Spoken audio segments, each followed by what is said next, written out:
the cardio one keeps coming up.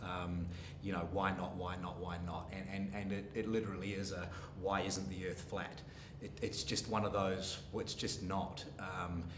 Cardio has no relevance to what we're trying to achieve. For Tim to be on stage at 4% body fat, he needs to be 96% lean mass. How do you go from 90% lean mass, 90% muscle to 96% lean mass by walking on a treadmill? Why is it relevant? The numbers just, it's just a variable thrown in there that doesn't make any sense. Now I explained that where this came from was bodybuilders tend to ask the wrong questions, and then they ask the worst people for the answers. So the question that gets asked is, how do I burn fat?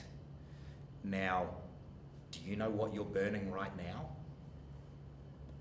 I don't know what I'm burning right now. I don't know what I'm burning any minute of any part of the day. I really don't care. I don't know exactly what happens when I stick food in my mouth, when it reaches my bloodstream, I don't know any of these things. And even if I did know them, I couldn't do anything about them because the body's going to do what it damn well is. The problem is when you ask the question, how does fat get burned? Then you start down the path of discovering all of the biochemical processes and blah, blah, blah, blah, blah. Things that you can't actually measure, prove, affect, or do anything with. And that's what then leads to asking the people who treat obese people. So doctors, cardiovascular surgeons, etc.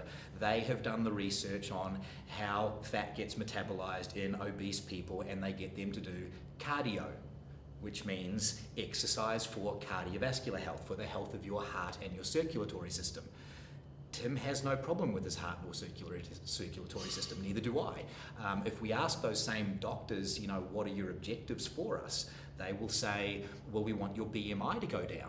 It's like, but we're bodybuilders. I don't want to have a BMI of 24. Jesus, I've worked my whole life to get my BMI up past 30. That's where I want to be. And they'd go, no, go do cardio, get your BMI down. No, that's not what I want. And they'd go, get your cholesterol down. I'm like, why? Cholesterol helps with muscle recovery. And they'd say, you need to bring your blood pressure down. It's like, have you ever measured the blood pressure of top level strength athletes? Their systolic blood pressure is naturally 150, 160, 170, 180. Doesn't mean they've got heart disease. It means they've got a strong heart because they're strength athletes, and that's what they need to do. None of the objectives of health professionals for obese people match up with what a bodybuilder wants to achieve. So we don't align ourselves with that. We don't do cardio because we don't have cardiovascular disease. Tim wants to stand on stage at the maximum percentage of muscle mass, therefore we do weights. That's our activity. To stand on stage with maximum muscle mass, he will have maximum strength performance, therefore we train for strength performance. It's logical, it makes sense, etc., etc. There's just no need or place for it. It's irrelevant. The fact that a lot of people do it doesn't mean it needs to be done. And we've proven that because he won last year and didn't do it. And everybody else that I work with, we get in the same or better condition than anybody else and we don't do it. So straight away the argument, you must do cardio, is destroyed by the fact that, well, here's a bunch of people who didn't do cardio, myself included, and got in the same or better condition as the people who did.